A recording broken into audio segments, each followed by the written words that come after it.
இன்னைக்கு துத்திக்கீரை சட்னி செஞ்சுட்டு நிலா தோசை தான் சாப்பிட போகிறோம். நிலா தோசை சாப்பிடும்போதே உங்களுக்கு ஒரு குட்டி கதையும் சொல்கிறேன், கேட்கலாம் வாங்க. ஒரு ஊருக்கு ஒருத்தன் புதுசாக போகிறான். அந்த ஊரில் இருக்கிறவங்க சாமி கும்பிடும்போது சாமியை கல் எடுத்து அடிச்சுட்டு சாமி கும்பிட்றாங்க. இதை இவன் பார்க்குறான். பார்த்துட்டு, ஐயோ சாமியை போய் கல் எடுத்து அடிக்கிறீங்களே, சாமி உங்களை கண்ணை குத்தாதா? இல்லை இல்லை, நாங்கள் எப்போவுமே இப்படி தான் சாமி கும்பிடுவோன்னு அவன் சொல்கிறான். சரிடா அப்படி சொல்லிட்டு இவன் கிளம்புறான். அதுக்கு அவன் சொல்கிறான், ஃப்ரெண்டு, நீ இந்த ஊருக்கு வந்திருக்கல்ல, எங்கள் ஊர் சாமியை கும்பிடாமல் எப்படி போவ? சாமியை கும்பிட்டு போடா வாடா அப்படின்னு கூப்பிட்றான்.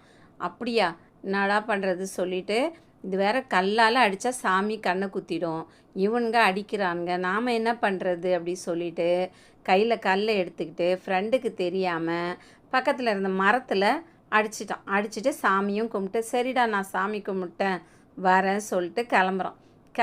கொஞ்ச நேரத்துலேயே அவனுக்கு கண்ணு தெரியல. என்னடா இது, சாமி கண்ணை குத்திடும்னா அவங்களெல்லாம் குத்தாமல் நம்ம குத்துது அப்படின்ட்டு சாமிக்கிட்ட கேட்குறான்.